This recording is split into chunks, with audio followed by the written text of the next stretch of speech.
Hello! So first of all, just to clarify, there are no spoilers in this video.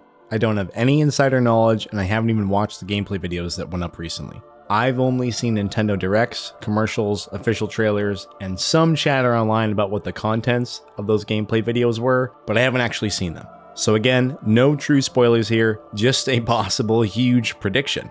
While answering some questions for a Shinesparkers article about final predictions for Metroid Prime 4, which I'll link in the description, I was thinking about Psyux and his role in the game. I was thinking more about his background lore and so on, and I started noticing something interesting. We know that Psyux seems to have some depth of knowledge about the Galactic Federation, which is potentially part of what fuels his hatred towards them.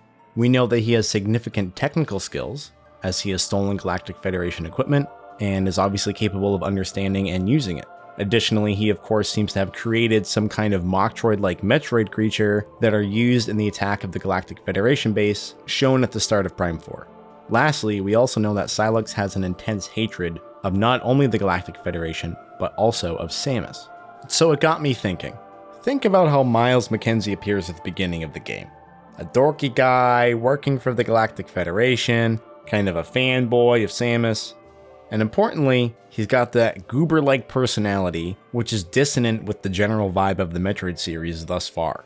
Why would Nintendo and Retro do this? Well, there are many possible reasons, but I have a theory. Yes, a game theory. There is a chance that Myles McKenzie is Psyux. Let's look at the facts to back that up. Firstly, both are knowledgeable about the Galactic Federation. Perhaps Psyux is only capable of what he's been able to do between stealing a Metroid, stealing weapons, and a calculated attack at a Galactic Federation base because they've all been inside jobs. Secondly, both are skilled engineers. We know Myles is an engineer for the Galactic Federation, and clearly Psyux must have some in-depth engineering knowledge to properly operate his stolen shock coil weapon, his ship, his suit, at minimum, and of course to engineer some bioweapons by utilizing the stolen Metroid that we see at the end of Metroid Prime Federation Force. Next, Myles outwardly acts dorky. This could be as a cover to remove any suspicions that he could ever be up to something malicious, if strange or atypical behavior is noticed by others. Myles could perhaps even have split personalities and be a Diavolo-like villain. Shout out to the JoJo fans here. And maybe Myles isn't even entirely aware that he is Psyux.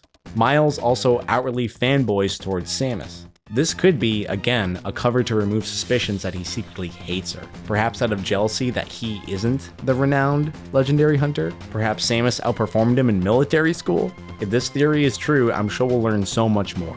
Lastly, Myles is clearly somewhat intended to be a little bit annoying, and thus the last person we'd expect as the players to be not only against Samus, but to be Psyux himself. With this in mind, when I start playing the game, I'm going to be very suspicious of Myles. Obviously, this is just spitballing. Maybe I'm right, maybe I'm partially right, maybe it's another Galactic Federation trooper that's secretly Psyux, or maybe I'm just totally wrong. Maybe we won't learn the true identity of Psyux in the scope of Metroid Prime 4, but perhaps in Metroid Prime 5 or 6 or even later. Or maybe we'll never learn who Psyux is. What do you think of this theory? Does it make sense? Does it add up? Do you have your own theories? Let me know. But I think it's a fun theory and I wanted to put it out there officially before the game launched so that if I'm right, I can get all kinds of street cred.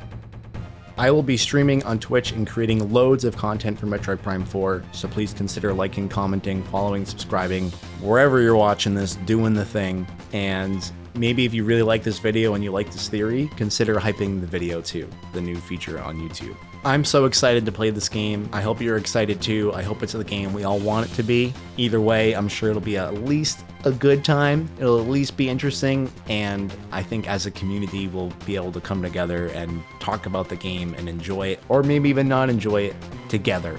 And that's what I noticed when Metroid Dread came out. We all had similar experiences and were able to share them in a really enriching way, and I'm excited to have that again for Metroid Prime 4. See ya in a little more than 24 hours for the game launch. Thank you so much for watching. Take care.